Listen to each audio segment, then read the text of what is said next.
We will start with the prayers as usual, because in Kali Yuga, especially the yuga which is going on, we need one thing for sure. Guess what? The prayers, right? So we'll start by the Mangala Charan, invoking auspiciousness and remembering Lord Hari, Lord Krishna, and his beautiful devotees, the Guru Parampara. So we'll chant it, the Mangalacharan prayers. Om Ajnanatimirandhasya Jnananjana Shalakaya Chakshurunmilitam Yena Tasmai Shri Gurave Namaha Shri Chaitanya Manobhishtam Sthapitam Yena Bhutale Swayam Rupa Kadamayam Dadati Swapadantikam Vandeham Shri Guru Shri Yutapadakamalam Shri Gurun Vaishnavamscha Shri Rupam Sagrajatam Sahagana Raghunathanvitham Tham Sajivam Sadvaitam Savadutam Parijana Sahitam Krishna Chaitanya Devam Shri Radha Krishna Padan Sahagana Lalita Shri Vishakhanvitamscha He Krishna Karuna Sindhu Dinabandhu Jagatpate Gopesha Gopika Kanta Radha Kanta Namastute Tapta Kanchana Gaurangi Radhe Vrindavaneshwari Vrishabhanusate Devi Pranamami Haripriye Vancha Kalpatarukhyascha Kripa Sindhubhya Evacha Patitanam Pavanebhyo Vaishnavebhyo Namo Namaha Jai Shri Krishna Chaitanya Prabhu Nityananda Shri Advaita Gadadhar Shivas Adi Gaura Bhaktavinda Mukam karoti vachalam pangum langayate girim Yatkripatamahamam vande Shri Guru Dinatarinam Paramananda Madhavam Shri Chaitanya Ishwaram Gurave Gaurachandraya Radhikaya Tadalaye Krishnaya Krishna Bhaktaya Tadbhaktaya Namo Namaham Namo Vishnupadaya Krishna Prishtaya Bhutale Srimate Bhakti Vedanta Swamin Iti Namini Namaste Saraswate Devi Gauravani Pracharini Nirvishesha Shunyavadi Paschata Deshatharini Hare Krishna Krishna Krishna Hare Hare Hare Ram Ram Ram Hare Hare. So thank you again, dear worshipable devotees, for taking out your precious Saturday evening to study Bhagavad Gita, the essence of all scriptures, the essence of all the what is to be known. Krishna says in Bhagavad Gita, there is, after sharing this knowledge with you, my dear Arjuna, there is nothing else to be known. And it is for a fact. Because one who has understood and applied the science of Bhagavad Gita, he or she will be absolutely happy. There is nothing else to be known. And it's a big statement if you just carefully um, analyze it or try to understand it. Because it is the essence of all scriptures. In the Gita Mahatmya, text 7, it is said, Ekam Shastram Devaki Putra Gitam, Ekam Devo Devaki Putra Eva, Eka Mantrastasya Namani Yani, Karmani, Ekam Tasya Devasya Seva. So first, Ekam Shastram, one scripture. Shastra means scripture. What is that scripture? Bhagavad Gita. Ekam Devasya, what is Eko Devo Devaki Putra Eva? There is one supreme Lord, and under whose direction all the other lords work. And that Lord is Sri Hari, Sri Krishna. Eko mantras tasya namani yani. We don't need to complicate lives by chanting thousands of mantras or trying to memorize it. And it's Upanishads, Vedas, full of thousands and thousands and millions of mantras. We in Kali Yuga, the period which is going on, we don't have that much intelligence, we don't have that much memory, we don't have that much spiritual aptitude, we don't have the inclination. So the one simple mantra which anyone and everyone, young or old, male or female, married or unmarried, everyone can chant. What is that mantra? Hare Krishna, Krishna Krishna, Hare Hare, Hare Rama, Rama Rama, Hare Hare. And what is that one karma? Eka karma, api tasya devasya seva, to serve the Supreme Personality of Godhead by our activities. and that becomes devotional service. So we studied till text number 49 last time in our session number 10 of chapter 2. So now we will move forward and take it from text 49. So in this one, we were talking that Krishna is telling that one should keep all the abominable activities far distant by devotional service.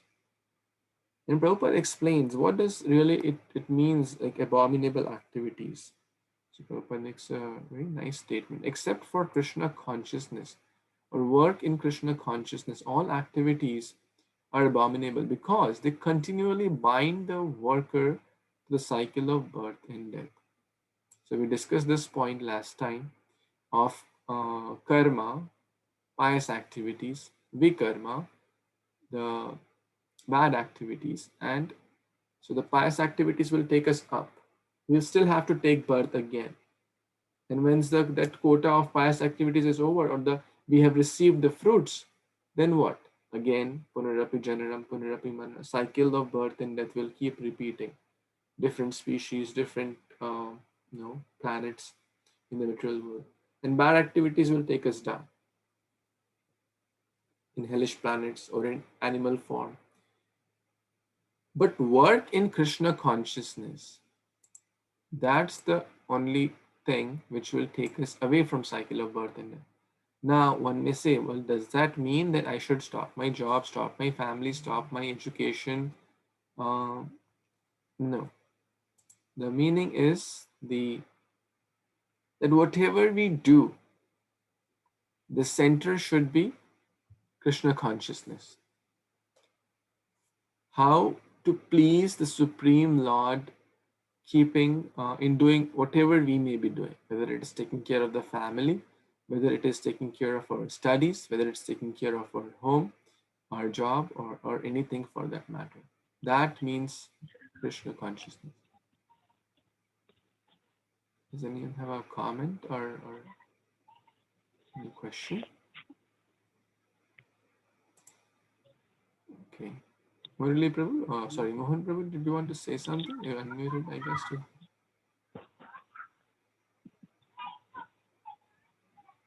No, Prabhu. No, sir. Okay. So with that, we'll move on to the next verse. So basically, while doing our activities, one should not desire for profit, fame, or good or bad. Just try our best, keeping Krishna as the center. In short, one should spend all our energies working in Krishna consciousness, and that will make life successful. It's a very important point. What is the barometer of success? Not by the number of bank balance we have, not by the amount of bank balance, not by the amount of house or car or external things we have, but how much we are using our energy working in Krishna consciousness. Very important line. Text number 50. Buddhi yukto jahati ham ubhesh shuktra suktra dushkrite tasmad yogaya yujyasva yoga karma sukaushalam. Translation by His Divine Grace of Vishwaranaravinda Bhaktivedanta Swami Srila Prabhupada Ki Jai. Lakshya is already ready with the hand up, so I guess he's eager to read. Please go ahead. Translation. A man engaged in devotional service rids himself of both good and bad reactions even in this life. Therefore, strive for yoga, which is the art of all work. Further. Thank you. Okay. So strive for yoga. What does yoga mean? Yoga does not mean just to move our body up and down, which many people think. Yoga means to connect. And whenever we say connect, there has to be two things, right? There has to be two things to connect. You cannot connect one thing there's always like 2 plus 2, or butter plus jam, or butter bread plus butter, right? So the point is that what are we connecting in yoga? We connect the soul to the super soul, the Atma to the Paramatma, or ourself to the super self. So aligning ourself with our karma, or doing activities in Krishna consciousness, is basically yoga. So we have discussed about different yogas, karma yoga, and in this particular verses, Krishna is talking about buddhi yoga, which is basically Krishna consciousness. So Prabhupada mentions a very nice point. Arjuna is therefore advised to act in Krishna consciousness, the purifying process of resultant action. In short, there will not be any resultant, good or bad reaction. In short, if one is following Krishna consciousness, or if one is acting in Krishna consciousness, then one is acting in yoga. That person gets rid of both the good and the bad reactions, even in this life. So what will be the destination of such a person? Heavenly planets? Hellish planets? Yes, Vedi wants to say. Krishna's Dham. Yes, Krishna's Dham, spiritual world, Goloka Vrindavan, Vaikuntha, where there is no Kuntha. Kuntha means misery, anxiety, difficulties, problems. So I'll share an acronym for the material world. Okay, so this material world is called Pavarga. What is it called? Pavarga.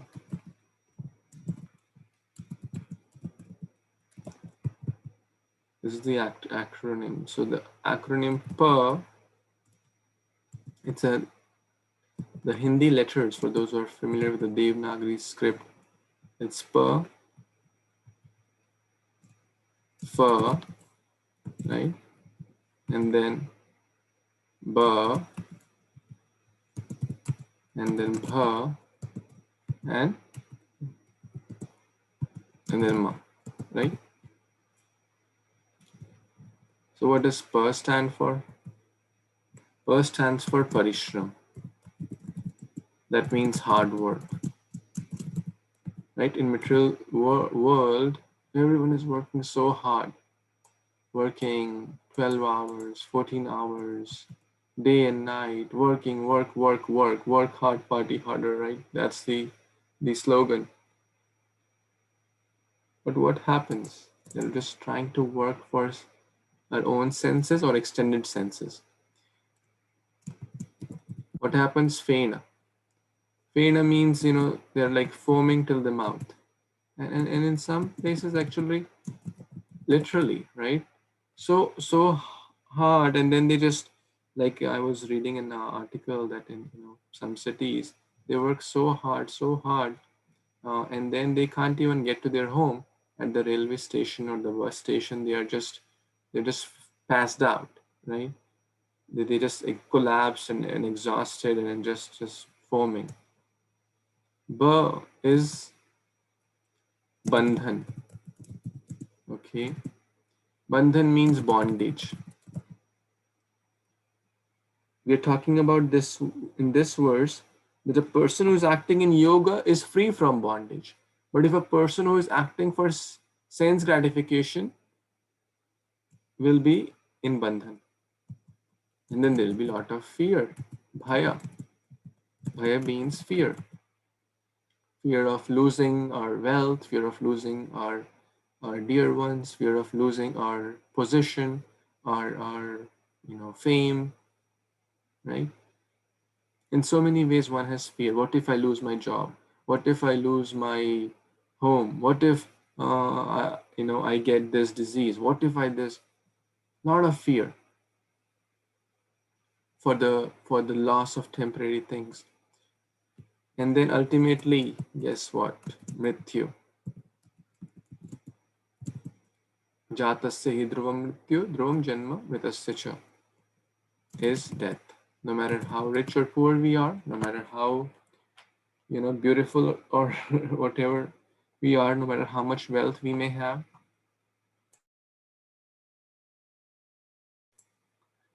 one thing is common for all, that is death. But the spiritual world is called apavarga. Whenever we put the word a or a in this case, it's like an antonym or opposite.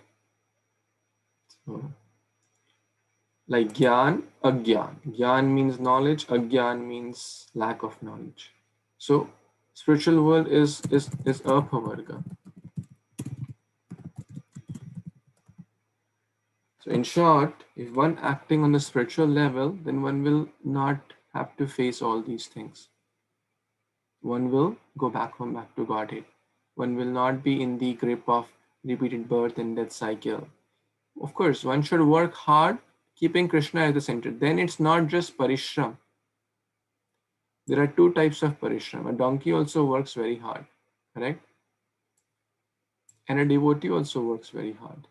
But a devotee works for Krishna and a donkey works for one's own sense gratification. So working hard is not discouraged. But what are you working hard for? That's very important.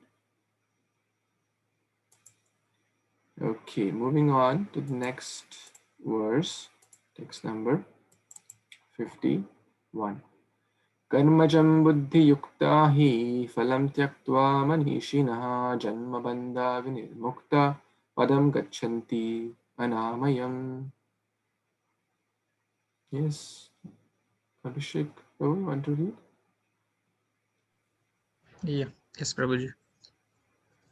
By thus engaging in devotional service to the Lord, great sages or devotees free themselves from the results of work in the material world. In this way, they become free from the cycle of birth and death and attain the state beyond all miseries by going back to Godhead. Hare Krishna. Hare Krishna. Thank you so much.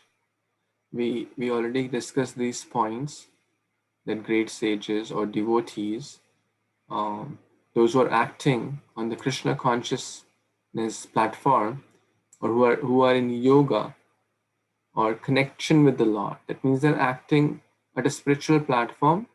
There is no repeated birth and death. There's a beautiful verse here in the Bhagavatam. It is quoted. Samashritaye padapallava Mahat padam punya yasho murari bhavam buddhir vatsa padam param padam yad vipadam natisham. Yes, Vede, you want to read this one? Hare Krishna. For one who has accepted the bow of the lotus feet of the Lord, who is the shelter of the cosmic manifestation and is famous as Mukunda, or the giver of Mukti, the ocean of the material world is like the water contained in a calf's footprint. Parampadam, or the place where there are no material miseries, or Vaikunta, is his goal, not the place where there is danger in every step of life. Hare Krishna. Thank you. Thank you so much. So, what is that place where there is danger at every step? Yes, here. Here means whichever city we are. Does everyone feel that there is danger at every step? Right? How many of you feel that there is danger at every step? Would anyone like to give any example or something? Well, someone says, I'm comfortable in my nice home. I have nice bed. I can sleep on it. I have nice food. I have nice parents. What's the danger at every step? Okay, Navya wants to share. Okay, go ahead. You could die. You can die. Okay. But one will say, well, everyone is going to die then. What's a big deal? Sampada Mataji, yes. Like, what if the house gets in fire and like that? Very true. Very true. The world, yes, Abhishek, you want to say? Uh, like in a like this is the true example. Like I'm facing right now a fear of animals while you are walking while you are working on the field. So there's we I walk in the mountains right now, so I can see the deers and all. So that is the fear every step. So Yes, that's a this very is the live practical. example. Just So true. And we all have that. Nowadays, you may have you open the news like shooting in this store, shooting in that store. Not the photo shoot. Active shooters. That means they are they are like some crazy people just killing others, right? You may have seen a lot of those things in the newspapers or somewhere in the web or somewhere. These are real stories. These are not some concocted stuff. So accidents, shootings, fear of animals, right? Fear of nature sometimes, fear of this corona, right? Everyone has this fear. This is fear of other diseases, fear of losing one's you know job or something. So the point is there is danger at every step. One may think I'm secure or I am safe, but if one has not taken true shelter of the Supreme Lord, then that security and that shelter is just artificial. Because real security comes from the taking shelter at Lord's lotus feet. That's what this verse says. That that in this world we cannot cross over this mountain of suffering. But for one who takes shelter of the lotus feet of the Lord, then this world becomes like a tiny, water, a little water contained in the hoof print of a calf. Just imagine a calf presses in the mud and creates a hoof print. How much water is there? Like in this much in your palm? Can everyone jump over this little puddle of water? Right now, yeah, can you jump over this water if I have in my hoof print? Okay, everyone agrees that. So, so otherwise we can't cross over this mountain of suffering. So the point here, which Krishna is telling, to be connected, to connect the Atma to the Paramatma. So work for Krishna will lead to that kind of fearlessness. And when a devotee has that, when a devotee is engaged in the service of the Lord, then it's not that the material equation changes it, but the fear just goes away. That I will use my best intelligence under the guidance on the principles of Bhagavad Gita, and then Krishna, Marobi Rakhobi Ami Tomar. Krishna, you protect me, you kill me. I'll be happy like Prahlad Maharaj. He was a 5-year-old boy. Just think about 5-year-old person, even smaller than Navya, right? But he had complete faith in the Lord. He was never fearful. Big elephants were called to trample him over. Big poisonous snakes were called. He was thrown off the mountain cliffs, but there was not a drop of fear in his life. There was literally padam, not every second there was difficulty in his life, every second. But in that midst of all that, he was not disturbed. That is Krishna consciousness. That is the power of bhakti. That is what we are looking for. That is what the spiritual world is. So, who wants to be here? Who wants to be in a place full of suffering? Who wants to be in a place full of um, troubles at every step? So much fear, so much desires, and then all those lead to further entanglement, bondage, and then ultimately the death knocks the door. So this is the essence of Bhagavad Gita. Therefore, chapter 2 is really important. If one just studies chapter 2 nicely, and if we just follow chapter 2 in our lives, rest all is expansion. Chapter 2 basically tells each and every thing which is required for a jiva to know. It tells about the importance of Guru, Sadhu Sangha. It tells about the identity. Who am I? Who is God? What is my relationship? It tells how to execute ourselves in this world by nice balancing our two duties. We discussed that. We have been discussing till text 53. And then it also mentions from 53rd verse onwards what are the qualities we should strive for in this world. What are the qualities? What are the qualities of great soul? And that's basically the topic for today. So I'll move forward a little bit and we'll come to text number 52. Yada te moha kalilam buddhir vyatita arishyati tada gantasi nirvedam shrotavasya shrutasya cha. Yes, Vedi or Navya?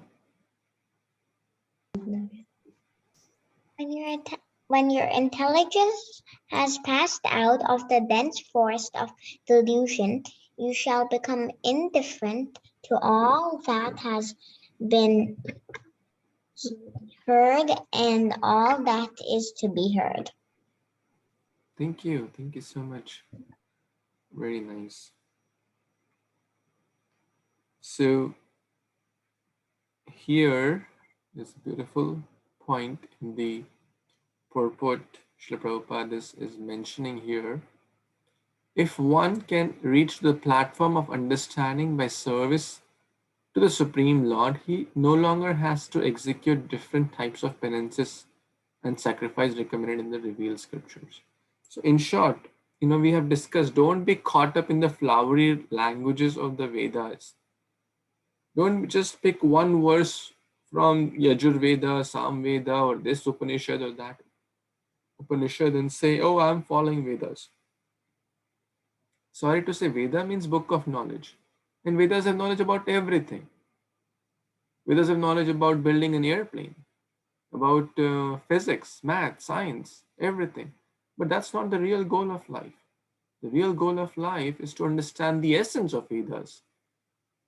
Vedishcha sarvet ahamiva vedyo. And what is that essence? To understand the Supreme Lord. Then no longer other rituals, penances. So we don't recommend go to Himalayas, stand on one leg, or stand on your head upside down and keep chanting some mantras, or give up family, give up children. This is not the Krishna conscious philosophy. Krishna conscious philosophy is no matter who we are, no matter whichever city we are in, no matter whatever our age is, no matter whatever our color of skin is, we all can practice bhakti. This is what Prabhupada is teaching. This is what Lord Chaitanya is teaching. This message is very, very universal because we are all part and parcel of the Supreme Lord, Atma. And the Atma has the fundamental right to practice bhakti. So whoever is sincere must take this process, understand this, and not waste one's time in just so-called rituals, just so-called ritualistic things. Bhagavad Gita is giving us the unalloyed message of pure bhakti. Okay. Text number 53. Now the question may come. One who understands the purpose of Vedas, how does he proceed? See the Karma Kand.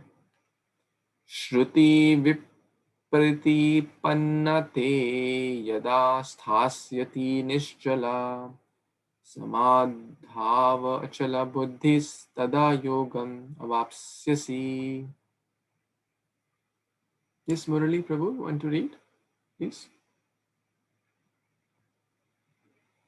Others can raise your hand if you're interested to read. Yes, Prabhuji, I can read. When your mind is no longer disturbed by the flowery language of the Vedas, and when it remains fixed in the trance of self-realization, then you will have attained the divine consciousness. Hare Krishna. Thank you. So again, that point is repeated, that don't be caught up in the flowery language of Vedas towards karma kand. Karma kand means fruitive action. Do this, get this. It's business, right? You go to a shop to pay $10, you get that product which is worth of $10. You pay $50, you get a product worth just $50. But in bhakti, it's totally opposite. Bhakti is above all those things. Bhakti is the real essence of Vedas. Bhakti is the real essence of Bhagavad Gita. Bhakti is the essence of all the scriptures. So if one understands that, one doesn't need to follow these karma kanda principles. So bhakti is simple. Anyone can do it. Everyone can do it. And everyone must do it. One has only to carry out the orders of Krishna and his representative. Simple. That is the conclusion of bhakti. That is the essence of all the shastras. And then the Guru and Krishna, the representative of the Lord, will help us to go to our real destination. That is back home, back to Godhead. Now, Arjuna, the context is changing, so the little bit changing of the gears in GITA. You remember the acronym? Who all remember the acronym of Bhagavad Gita? The acronym is Gita. Okay, so chapter 2. I'll just write here acronym.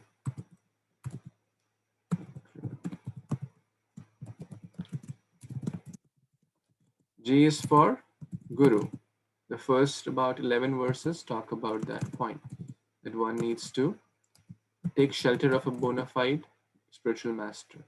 The next verses up to about 30 verses talk about the identity. I'm not the body, I'm the spirit soul. And the difference between the body and the soul, discussed in great details. The next verse till text 53, we talk about duties, we talk about karma kanda, fruitive work, we talk about akarma, vikarma, and sakam karma, etc. What will be the goal? What will be the destination? What's the consciousness of people doing so?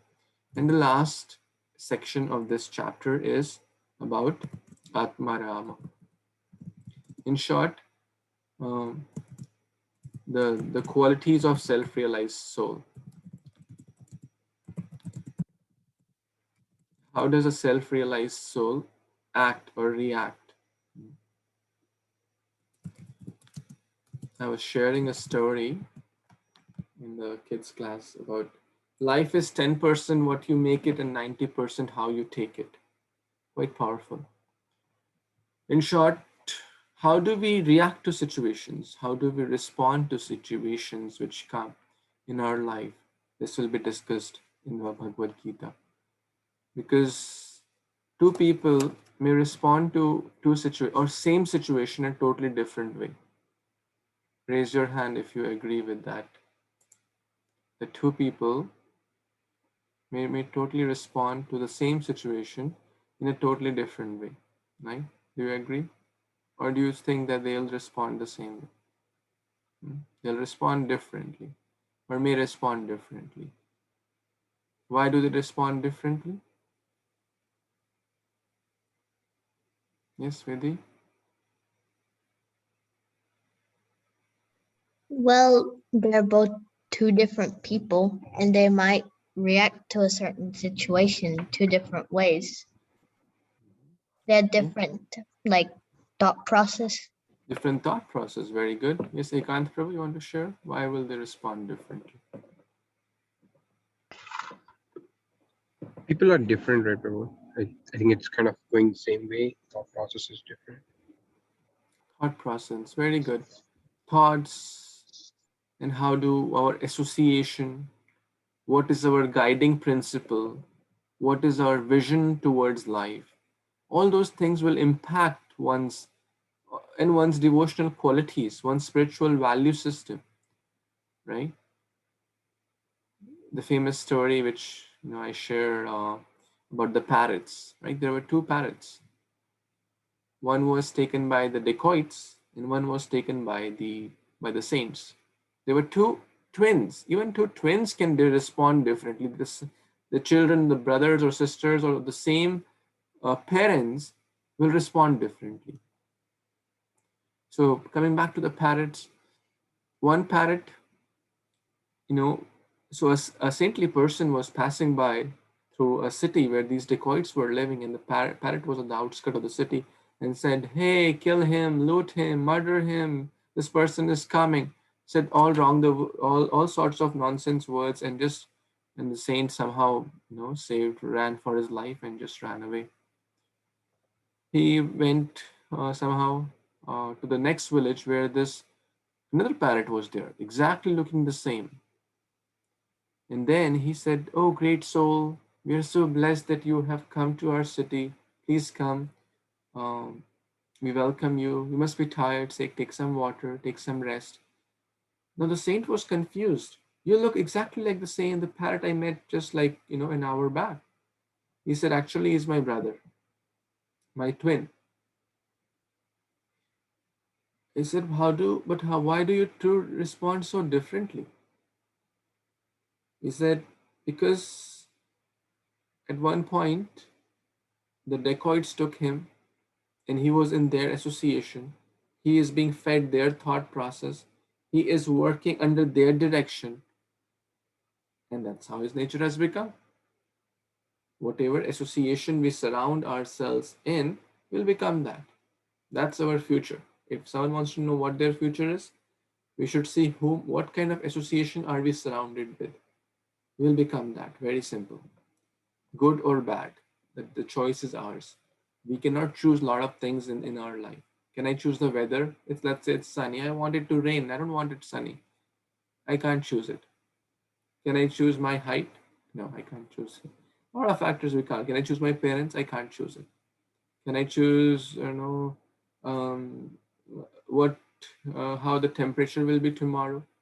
Can I choose when will Corona go? Right? I can't choose a lot of things in life, but one thing we can all choose is the kind of association which we keep or surround ourselves.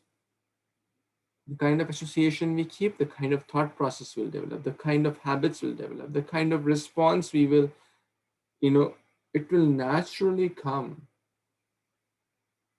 It will naturally, our responses, or as we come into spiritual life, as we start practicing the teachings of Bhagavad Gita, we naturally will experience that without any extra endeavor. So, coming to this verse, which Arjuna is asking, now we're talking about the qualities, okay? From this point onwards, we are talking to, maybe it will take one more session because there are 72 verses in chapter 2. Let's start from here. Arjuna uvacha sthitapragyasya ka bhasha samadhistatasya keshava sthitadhi kim prabhaseta kim asita vrajeta kim. Yes, someone wants to read? Yes, Megha Mataji, please. Hare Krishna.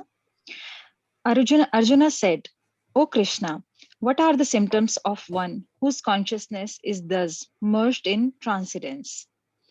How does he speak, and what is his language? How does he sit, and how does he walk?" Thank you, Hare Krishna. Thank you. So in the last few verses, we were discussing that a person is sthita pragya, right? One's intelligence is fixed, correct?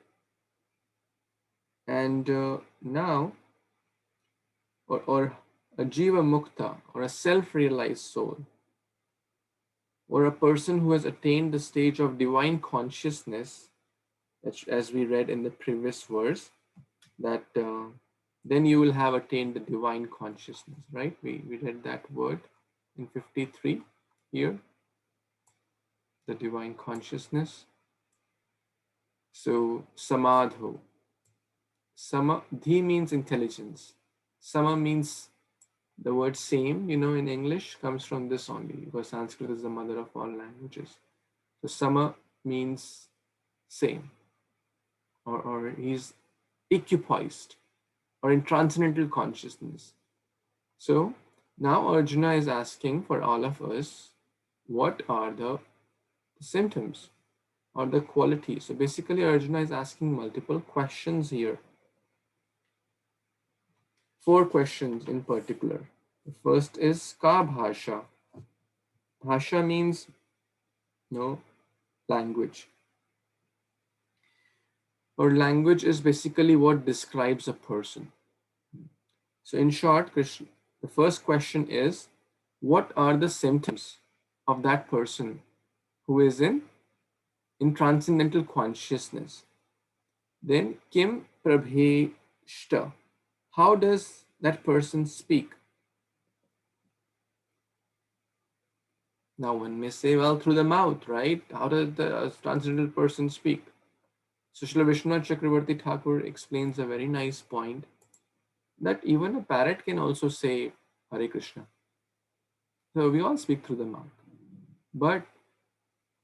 And the parrot can say Hare Krishna, but when you put when the parrot is in a difficult situation, then it'll say whatever this parrot language is, it'll say ka ka ka ka, whatever the parrot words are, help me, protect me. Then the parrot will not say Hare Krishna. So in short, a transcendental person like Sri Prahlad Maharaj, what was he doing in the time of difficulty? He was remembering Lord Vishnu or Lord Narayana or Lord Krishna. So a pure soul in the transcendental consciousness, even at the time of greatest difficulty, even there is sometimes the people may say harsh words to us, correct? Even the people sometimes may say good words to us or to that person, but that person will not be shaken. That is what Arjuna is asking.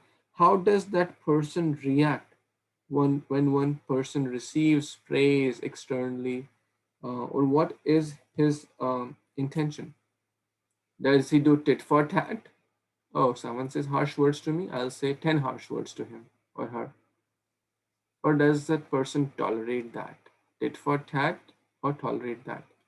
There's a very nice class on that topic for those who are interested. Kim Asit, how does that person sit? In short, how does that person control one's senses? Sense control is a very, very important topic in Bhagavad Gita. Therefore, it is in chapter 2, the summary. Or how does one restrain the senses from the sense objects? So we'll talk about that also. And Kim Vrajit, how does that person walk? Vraja means walk. In short, how does he respond to the sense objects?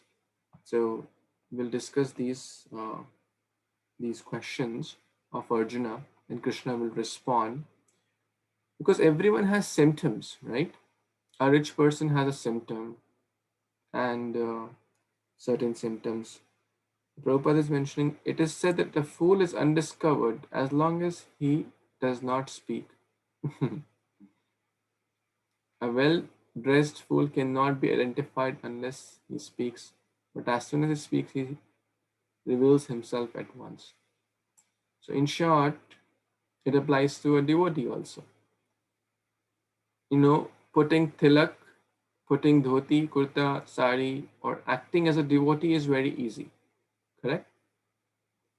But as soon as one's challenging situation comes, how does a devotee react?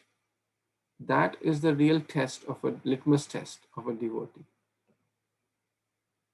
Like a fool in this case is maybe dressed very sophisticatedly, but the person will start talking nonsense, and then everyone will know that it's just a so-called, maybe dressed as a decent person, but is actually a fool. So in short, we should not be just dressed like a devotee, or we should internally harmonize those qualities which Krishna will talk about here, which Arjuna is asking for our benefit. Because dress is just the external. Of course, dress is important, but not the real thing. So we discussed the story of parrot also. So let's see what Krishna will respond in the next verse. Shri Bhagavan Uvacha Prajahati yada kaman sarvan partha manogatan atmani evatmana tushta sthita pragyastad uchyate. You can't probably want to read this one. Sure, Prabhu. Hare Krishna, everyone. Translation by A.C. Bhaktivedanta Swami Srila Prabhupada, Prabhupada Ki Jai. The Supreme Personality of Godhead said, O Partha, when a man gives up all variety of desires for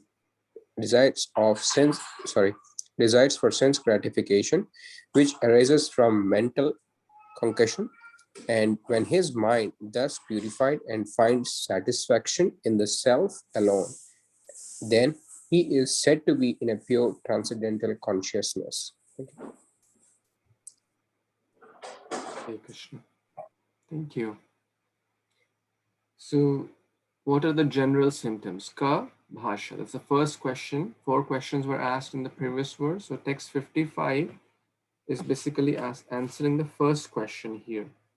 So, in short, a pure soul, a self-realized soul, a person in transcendental consciousness has no material desires. Very important point. That means a person has only spiritual desires. To become desireless does not mean to not have any desires, but to mean to not have any material desires or for selfish sense gratification. Prabhupada is making a very nice point. But if one is engaged in Krishna consciousness, then all the sense desires will automatically subside without extraneous effort. That means whatever which is unfavorable for our lives, our craving will stop for that. Naturally, the craving will stop. One will understand that, and actually this verse is going to come, the higher taste verse, which we will talk very, very soon. So, because there is so much variety in Krishna consciousness, music, kirtan, nice prasadam, nice Vaishnavis, and so much family atmosphere, festivals, bhakti, transcendental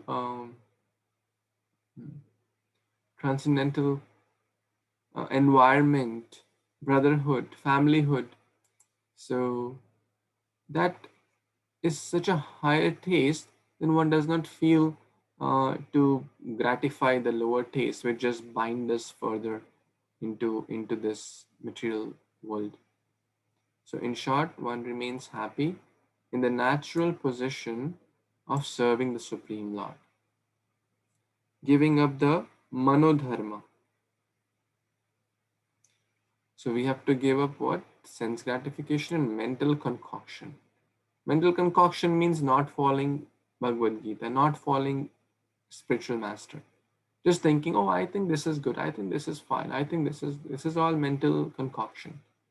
We just studied a devotee works under the guidance of Guru, Sadhu, and Shastra, spiritual master, the Supreme Lord, and which is backed up by the scriptures.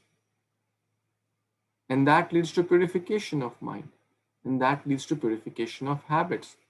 Because we say that watch your thoughts, because thoughts become actions. Watch your actions, because actions become the habits, and watch your habits, because habit becomes a kind of culture or conditioning.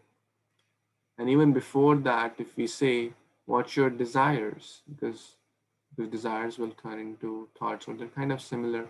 Watch your association, because association will impact our thoughts.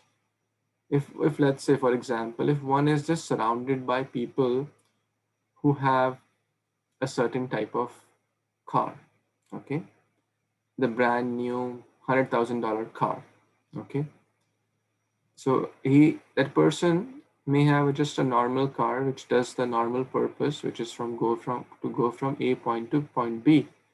But this person is surrounded by these 5 people who just talk about their new car, what they're experiencing, what they're going through, where they go in the last weekend. What will this person, crave for? Any guesses? Quite straightforward, right? When will I also want to get that car, right? Pretty simple. So association will impact our thoughts also. We discussed the example of parrots as well. Now, same is true on the positive side as well. We may not have great desire for bhakti, but if we surround ourselves with the right environment, with the enthusiastic devotees who are truly trying to serve the Supreme Lord selflessly, with great enthusiasm, interest, bhakti, then we will also develop those desires. Association rubs off. So now it's a choice whether we want to be rubbed off with the darkness of material world, or we want to be rubbed off with the true knowledge of bhakti. That is a choice. So a true transcendently situated person has no desires resulting from petty materialism. Rather, he's happy in his natural position of eternally serving the Supreme Lord, Krishna. So it's a choice. दुःखेषु अनुद्विग्नमनः सुखेषु विगतस्पृह वीतरागभयक्रोधा स्थिताधिर्मुनिरुच्यते. Who has not yet read and wants to read? Avinashji, will you read? Yeah. Translation.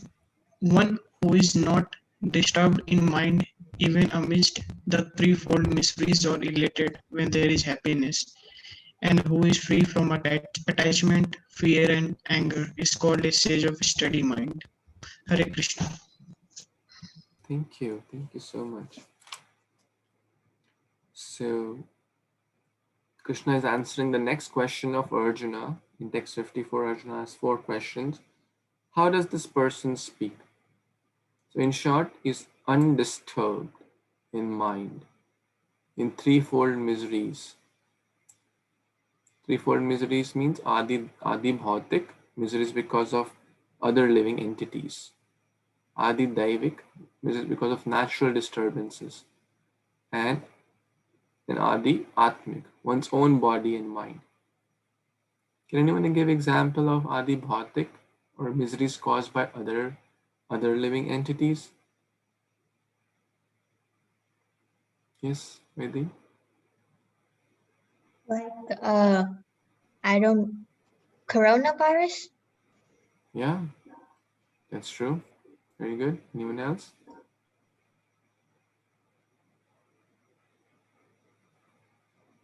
The shooting in the grocery store, right? Did the people who went to the grocery store, did they plan that this would be their last, day of life? Correct? An insane person just, got mad and shot at the innocent people, right? Just recently, another incidents happened. Like practically every day, something is happening like this, right? We all agree because this is like Adi Bhautik. We don't know what's going to come. And one more incident I was sharing. A family had a dog and a 1-year-old young girl. The 1-year-old girl just went near the dog's food plate and the dog just ripped her apart. The end, right? This is not some concocted stuff. This is all current affairs. This is all, it's kind of, it may sound a little weird, but still, we should not blind ourselves to these things. Some people say, well, everything is fine. And that's the biggest kind of illusion. Everyone, these anxiety, these troubles are threefold miseries are there, but and they remain ignorant. People remain ignorant. Now that does not mean that we kind of stop living or stop acting. A devotee is not disturbed. In the sense, a devotee knows that yes, I am doing what I have to do under the guidance of Guru, Sadhu, and Shastra, and by Krishna's arrangement, he'll arrange the best for me. So Adi Bhautik, Adi Atmik, anyone can say one's own body and mind. Any examples? Old age. Old age, yeah. Anyone wants old age? Anyone wants to exchange their age for with a 70-year-old person or 80-year-old person? Right? No one wants. We all want to be young and healthy. But old age is challenge. What about any like anxiety, stress, hypertension, depression? These problems are more these days, correct? Why? Because of one's own body and mind. And then Adi Daivik, natural disturbances like hurricanes, tsunamis, and forest fires, etc. So, not disturbed. A pure soul is not disturbed. What about happiness and sorrow? So, that doesn't mean that this pure soul does not have emotions or like a machine. Not too happy when things are going as per the plan, and not be too depressed when things are not going as per the plan. Understanding that it's not the my plan which will work. It is Krishna's plan which is going to work. Health and disease will come in the life of devotees as well. Ups and downs will come in the life of devotees as well. They will not be spared by the laws of material nature. But one thing will be different, how they respond to those situations. Correct? I think we have discussed this point many times. Who is free from attachment and fear. That's also very important.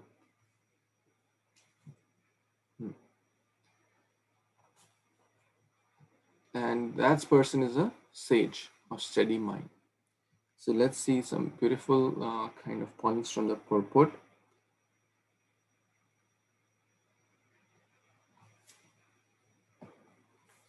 How does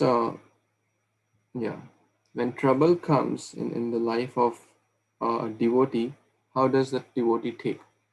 A fully Krishna conscious person is not at all disturbed by the onslaught of the threefold miseries, for he accepts or she accepts all the miseries as the mercy of the Lord. Tattenu susamikshamana is a beautiful verse in the Bhagavatam. That whatever comes, he accepts it. Okay, it's Lord's arrangement for me. Thinking himself only worth of more trouble due to the past misdeeds.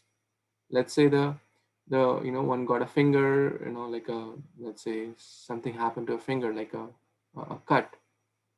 One would think, well, Krishna is so merciful that because of my past karma, my whole hand would have been chopped off, but Krishna just gave me a very insignificant token of that, and sees miseries by the grace of the Lord are minimized to the lowest. This is Lord's message, Brahmaji's message. Similarly, when he is happy, he gives credit to the Lord. Very important. Not thinking, oh, look at the success I have achieved. Look at the big thing I have done.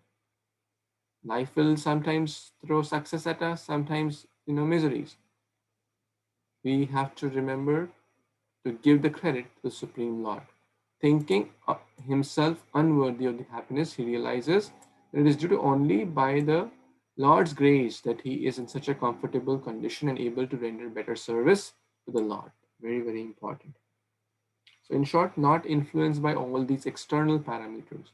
Someone will speak harsh words, someone will speak kind words. There will be success at some time, there will be failure. Success or no success, a Krishna conscious person is always steady. That is what is required. In the material world, opposite happens.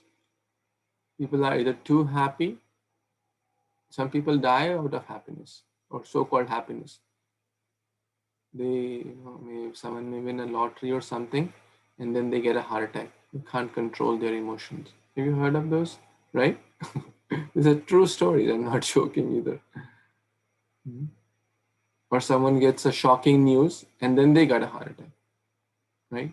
Again, bhakti is like, these are like sine waves and cos waves and stuff, up and down, crest and trough. Material world up keeps throwing us up and down.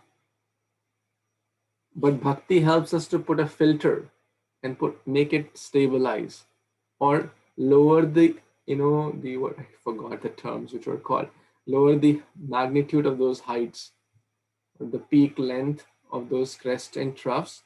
In short, bhakti, if I have to kind of draw it on my whiteboard, just to share the point I was trying to make.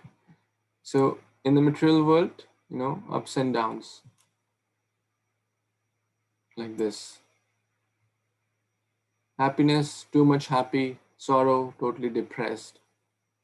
But what bhakti helps us to, from gradually, as the more one starts to make progress, the more one's life will become equipoised, right? The more one become equipoised, that means whether happiness or distress, one will be steady. The more we make spiritual progress. Who want this, the left side, and who want right side? Put a thumbs up if you want right side, and you put a thumbs down if you want left side.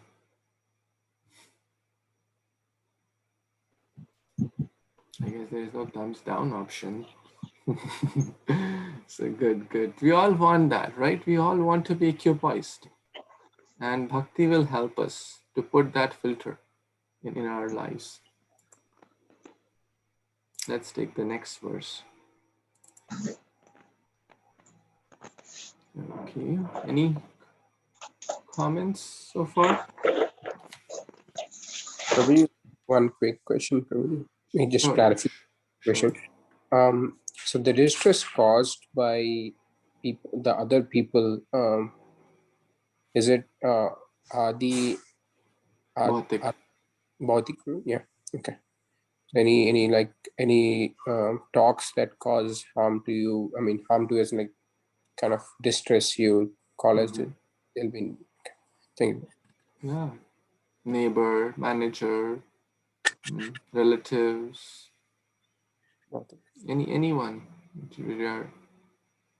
any disturbance, husband, wife, children, parents, relatives, any living entity causing ants, roaches,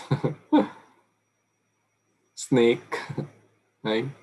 Like Abhishek Prabhu mentioned that he's working on the mountain, in the field, and there is fear which is genuine, right? Like a wild animal may come or something. Sometimes you're walking in the dark night and then you may fear in Florida, well, the snake should not pop up, right? That's all Adi Bhautik. Padam Padam Vipadam. Okay. We'll see if we can take one or two more verses. 57. Ya sarvatrani bhishneha tat prapya shubha ashubham Nabhinandati nadveshti tasya pragya pratisthita. Yes, Bhaswati Mataji, you want to read this one? Hare Krishna, Dandavat Pranam. Translation by His Divine Grace Bhaktivedanta Swami Prabhupada ki Jai.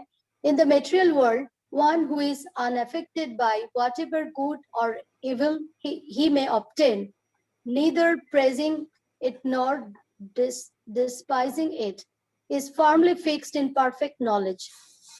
Thank you. Thank you so much. So I think we discussed this point as well. Let's take one or two points from the purport. One who is fixed in Krishna consciousness is not affected by good and evil because he or she is simply concerned with Krishna who's all good and absolute. Isn't it wonderful? Because material world will throw us ups and downs. Material world is defined as uh, ashashvatam. It is not a place where it will be eternal happiness here. One may be having good health for some time. It's like a storm before the rain, or like the thunder before the lightning. And then the bad health will come. One may will have bad health after some time. One may get good health. One may be poor for some time. One may get wealth. One may be a king for some time. One may become pauper. One may get a lot of name fame sometime, and one may be ridiculed the next day, and vice versa. In short, this world is full of dualities, dvanda. So what we have to put? The filter of bhakti. As we discussed just now, when we put the filter of bhakti, then these dualities, okay, these are the dualities, ups and downs, won't bother us. One's life will become, these are like the positive experiences, these are the negative experiences, happy experiences, sad experiences. In this situation, one becomes too happy. Oh, wow, yay, I got something I wanted, wonderful, yay, yay, party time. And then opposite, totally opposite. And in these extremes, one can, basically one's lose one's life also. And I shared some stories also. So in bhakti, whether one is positive or negative, equipoise. Again, easier said than done. It's a journey, right? So the more we try to practice, the more, and we will feel it for ourselves. We'll feel it. Bhakti is very, very perceptible.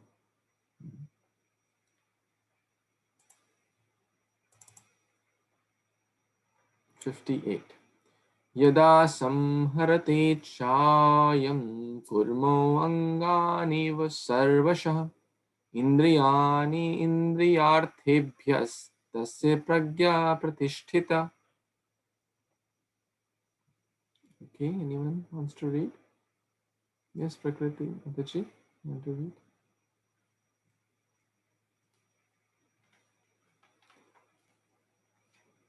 Okay.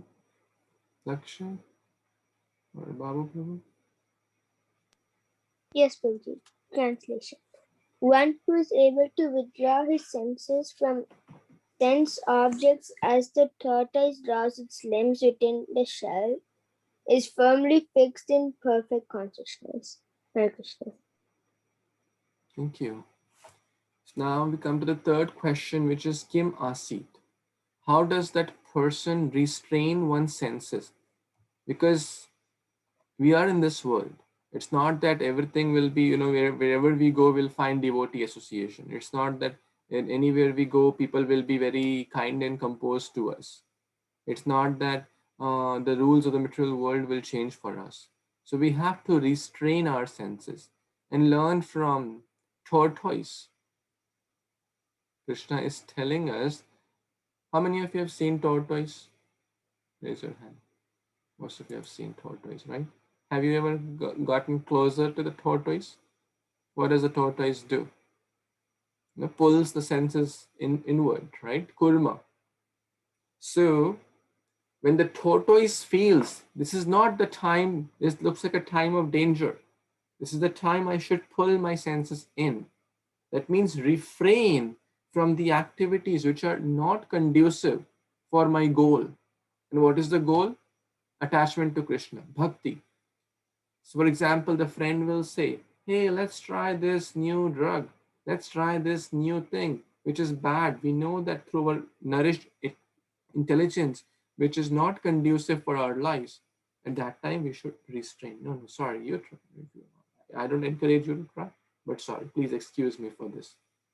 Right? Someone will offer us liquor or non-vegetarian food products, etc. No, sorry, I have certain, due to my health reasons or whatever, I don't, please excuse me for these. So that time we have to restrain like a tortoise, like withdraw from those. Hate the sin, not the sinner. We're not saying that person is bad, but that habit is bad. That activity may be bad. At that point, we have to withdraw. If we don't withdraw, then the we are kind of not in our shelter, right? That shell is the shell of bhakti. If we are in that shell of bhakti, we'll be protected. But if we let our mind be vulnerable to others' thoughts, that means we hear from people who are not giving us true advice. That means we are letting our mind to be vulnerable. We are exposing our senses. We are exposing our mind. Then guess what? It will impact us, right? But this strong shell of bhakti will protect us. So we have to nourish this shell also. Nourish this shell by strong chanting, by reading Bhagavad Gita. Make it stronger and harder and more firm and fixed, so that the challenges of this world cannot harm us, right? And then when we are in the shell of bhakti, then we will not be disturbed.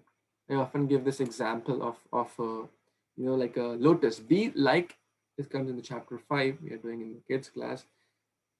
There's a paper, like imagine this, there's a paper, right? Okay, the normal paper. If I put a black spot on this, black ink, the paper will absorb. If I put red ink, the paper will absorb that and the color will change. But if I laminate this paper with a plastic lamination sheet, and then if I put a black drop, it won't touch the paper. Same with the red drop or same with the orange drop. So what's happening? It's in the shell of that lamination. It's in the shell of bhakti. We will not be affected by the outside forces. But if we openly hear, openly, try, okay, let me try with a new bar in town. I'll just drink maybe water there. I'll just drink lemonade there. This is all just a trap. We have to be very careful. Same with trying, things which may not be helpful to us. We have to be careful where I need to open my senses and where I need to pull my senses inside. And therefore we need spiritual guides, mentors, teachings of Bhagavad Gita to understand that. Who is my true well-wisher? Who is genuinely looking for my benefit and who is trying to harm me? So this is Bhagavad Gita, teaching us through the example of a tortoise. Even nature has so much to teach us if we have the eyes to see that. Very, very important point here. The point here is the senses are, just share this point. 58, yeah. Yeah, the yogi or devotee must be very strong to control the serpents, like a snake charmers. So the unrestricted senses are compared to the venomous serpents. They're very, very dangerous, but we have to control these venomous serpents, okay? And how do we control them? By not allowing them to act independently. That means that the sense wants like say the ears want to kind of hear some bad music. The eyes want to see something bad. The tongue wants to taste something bad. If we just allow it independently, can we control it? Never. No. We have to control it through restraining. It's like adding fuel to the fire. If we keep adding fuel to the fire, the senses will never be satiated. There is no end. So we have to learn from tortoise and understand I have to restrain from it. Therefore, in the path of bhakti, there are certain do's and don'ts. Now one may say, well, why are you talking about the do's and don'ts, right? Then we have to talk about the next verse. Vishya vinivartante niraharasya dehina raso varjam raso pyasya param drishtva nivartate. Last verse for today, and then we'll pause. Yes, Sampada Mataji, you want to read? Yes, Prabhuji, Hare Krishna. Though the embodied soul may be restricted from sense enjoyment, the taste for sense objects remains. But ceasing such engagements by experiencing a higher taste, he is fixed in consciousness. Hare Krishna, Prabhuji, back to you. Thank you. So now some people think, well, you're telling, stop kind of using your senses, be like a tortoise. That's not the point. The point is give up the lower taste and take the higher taste. Instead of eating anything nonsense, we eat Krishna Prasad. And Krishna Prasad doesn't mean just, there are like thousands of preparations, wonderful preparations. We can eat all the sattvic food, rasagolla, rasmalai, samosas, pakoras, and gulab jamuns, and whatever. North Indian, South Indian, Chinese, Italian, whatever. There is no limit. There are devotees in ISKCON from all over the world, and they make amazing prasad. There's a special group called Prasadarians. We are not, saying don't eat food. We are saying eat Krishna Prasad. Take the higher taste. How many of you have felt a higher taste after eating prasad, which you will not get in any restaurant, any other food? Raise your hand if you have experienced that higher taste in honoring prasadam. Have you felt there's something special in here, which is not there in any restaurant, any other thing, right? So some of you have felt it. That's awesome. We can feel it every day. We should feel it. This is the higher taste. When Prabhupada came to United States, the people were trying so many lower tastes, like pleasure of bodily pleasures and pleasure of drugs, pleasure of lower taste. But when Prabhupada gave the higher taste of Krishna conscious mantra and chanting and dancing and feasting and fasting, bhakti and festivals and Ratha Yatras and amazing, people just gave up their lower propensities naturally.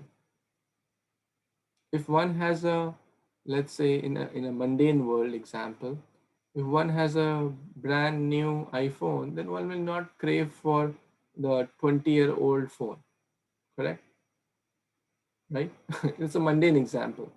It's not the apt example, but the point is, if one has a higher taste, one will not crave for the lower taste. So bhakti is that higher taste, not the iPhone app. It's just an example to help understand the point. So we are not saying just renounce everything, stop eating food, stop hearing music, stop hearing, stop going to any place. This is not bhakti. Just go to Himalayas and just eat some roots and berries. No. Bhakti means very, very practical in any situation, every situation. One needs to give up the lower taste and take the higher taste under the guidance of the Guru, Sadhu, and Shastra. One story, because you all like story, okay? One time a saintly person who had many disciples, and he had special potencies also, okay? There was a person who was falling sick and kind of really having a bad stomach and was not getting healthy from a long time. All the disciples were wondering what will happen. This person is so sick, so sick. Everyone was very compassionate, giving him some food, giving him some care. So this guru came and said, you have to fast for 48 hours, 2 days, full fasting, nothing eaten. And the people were confused. Well, this person is already suffering. If he don't get any nutrition, any food, he'll practically die. But the guru said no, he has to fast. So he fasted for 48 hours. Now he's so sick, so kind of just about to pass. And then the guru said, bring a cup of fresh warm milk with honey and a butter on top. Nice. Honey, milk, butter, sounds interesting. And then this person said, now the Guru said, open your mouth. So he put the glass right here. Imagine the glass is full of butter. And imagine I'm that person who is sick. 48 hours I've not eaten. What will be your intention? I want to drink it, right? I'm hungry. The glass is just next to me. I'm smelling the nice milk with honey and butter. Guru said, no, you can't drink it. Just keep this thing right here. Okay? And guess what? From his mouth came a tapeworm. Smelling that milk and smelling that ghee and honey, came out the tapeworm out of the mouth. It's not going to come because by God's grace, okay.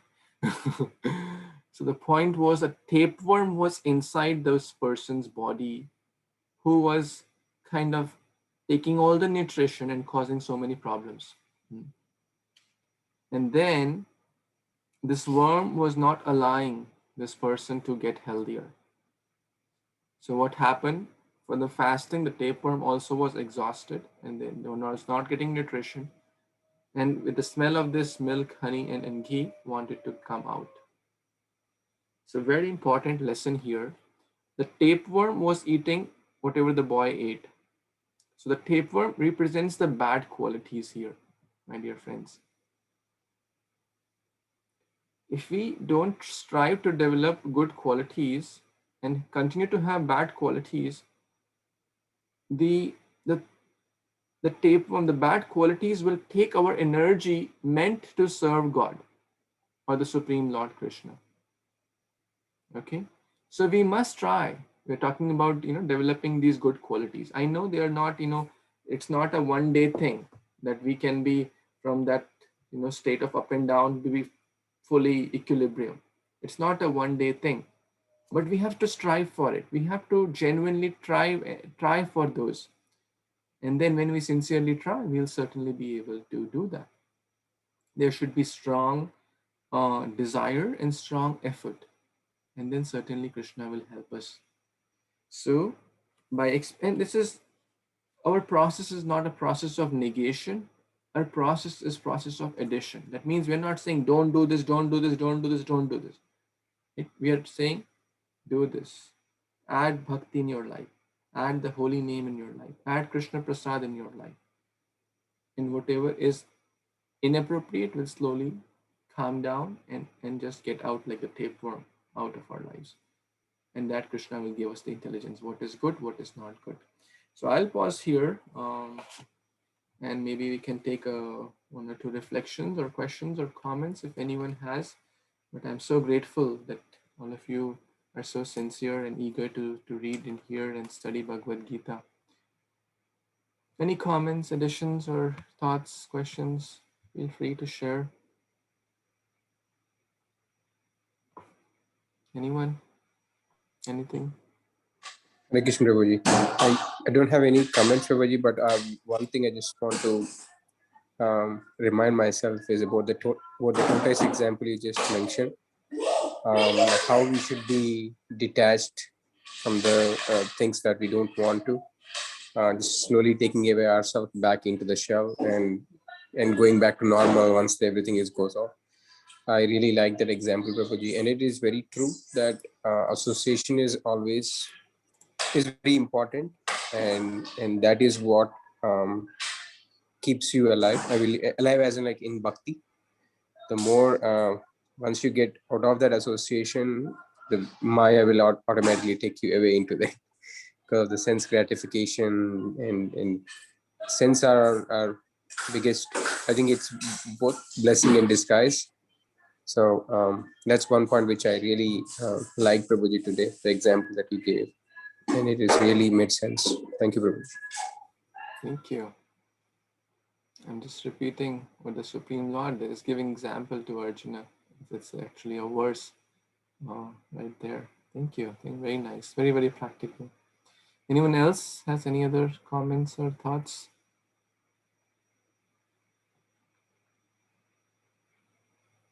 Okay, so we will pause here and continue. So next week we'll try to complete this chapter. So for those who are reading along, I encourage you to read in the full chapter till whichever point you have read. Now you can just complete the rest of the chapter. And the following class, we will start the next chapter. So thank you again for all your precious time and attention and sincerity. I really kind of crave for this Saturday evening Bhagavad Gita to get all of your wonderful association. Bhagavad Gita Upanishad ki jai, Shri Prabhupada ki jai, Samaveta Gaur Bhaktivinoda ki jai. Hare Krishna, thank you again. Hare Bol. Thank you, Prabhuji. Hare Krishna. Hare Krishna. Hare Krishna, Prabhuji. Hare Thank you. Krishna. Thank you, Prabhuji. Hare Hare Krishna. Bol. Thank you.